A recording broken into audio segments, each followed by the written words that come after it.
14.1.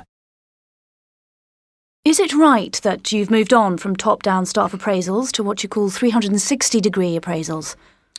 No, we still have the more traditional top-down appraisals, but we're introducing 360-degree appraisals as well because they have different functions. In what way? You have to think of 360-degree as a development tool, basically, a trigger for change, rather than a way of deciding if anyone deserves a raise. So how does it work? Well, in 360-degree, instead of just your boss appraising you, you have several different people giving feedback.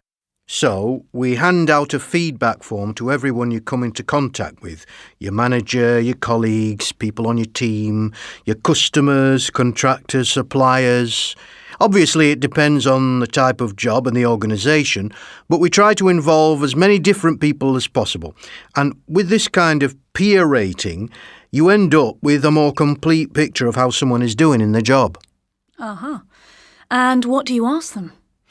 We use a feedback form with a scoring or value judgment system, asking them to comment on various different assessment criteria: job skills, abilities, attitudes, behaviour. Then you assess yourself using the same form to see how the two compare. There are two important considerations with 360-degree appraisal. First, it has to be completely confidential. That way you get much more honest answers from people. And secondly, you need to make sure suitable counselling is available when you go through the feedback results. So, at the moment, you don't actually use it for appraising performance? No, it works better as a development tool. We use it as part of our overall performance management, a way of bringing about change rather than assessing performance. Right. And does it really help change? Yes. I had a new member on one of my teams recently. I thought he was very communicative, very open, always said what he thought, and I liked that.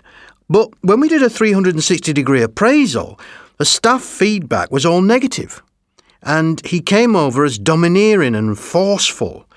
As a result of this, he did change his behaviour and became more accepted by the team. And that's what I mean about it being different from top-down appraisals. In that example, a top-down appraisal from me would have told him to carry on speaking his mind, but it was the 360-degree feedback that made us aware of the need for change.